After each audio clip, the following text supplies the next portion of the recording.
Salut à toi, merci de nous rendre visite. Tout ce que je veux te demander, c'est faire lire les gosses et lis toi-même.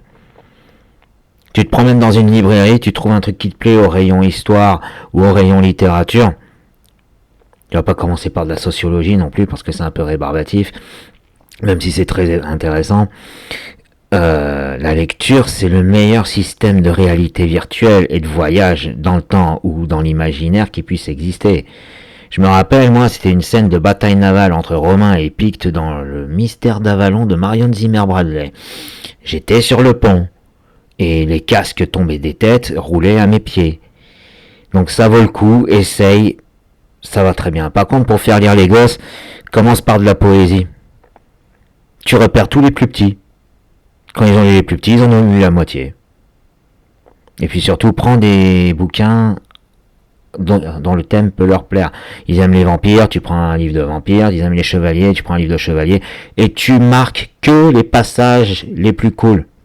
Parce qu'ils ne taperont pas l'introduction, la présentation des personnages, etc. Non. Tu leur marques les passages les plus cool qui font 3 à 4 pages. Ça rendra la chose déjà plus attrayante.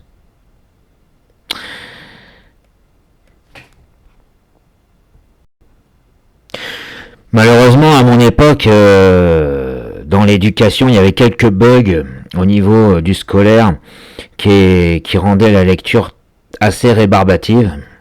C'est le mot du jour, rébarbatif. Je me rappelle notamment d'avoir étudié la tirade d'Aîné pendant 4 semaines. J'en pouvais plus. Je me rappelle notamment de Bon appétit, messieurs, hauts ministres intègres.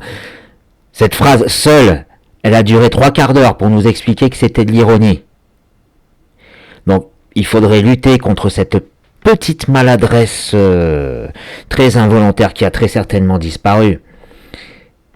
Mais au cas où, on ne sait jamais, fais lire les gamins.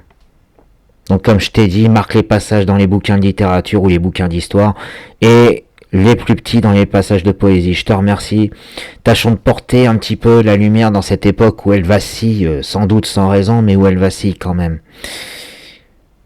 Je te remercie. Porte-toi bien.